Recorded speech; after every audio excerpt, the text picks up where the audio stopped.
All right, so the second part of this, we're looking to do the 90% confidence interval. And so what happens is we need to base it on the sample result that we had, which is x with a line over it, or 78.6.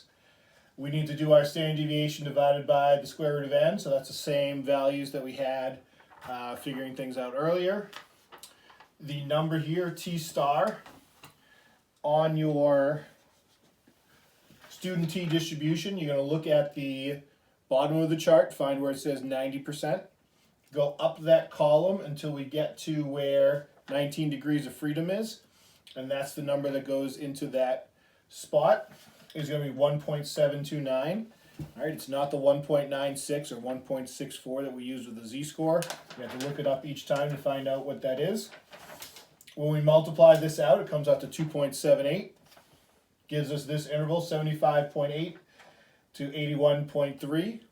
Those are years, not percents. The context of this problem is we were looking for people's life expectancies. So the sentence that we're going to write in the end here is going to be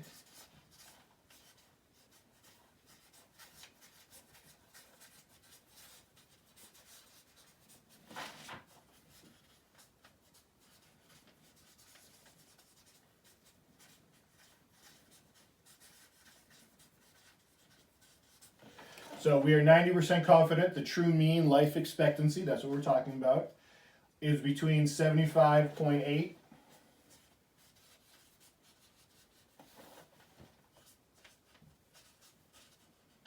and 81.4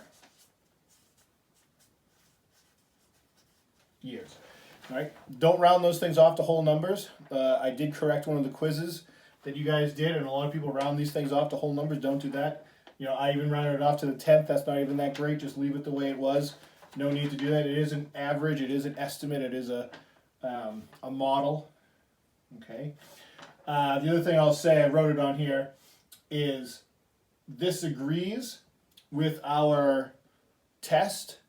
77 is in this interval. So it is a possibility that our average is still 77. So that's why we failed to reject the null hypothesis in the first place. Right? There's not enough evidence of a change from 77 to something greater. Okay? And so the one sample t-test and the one sample t-interval work together, and they actually agreed with each other.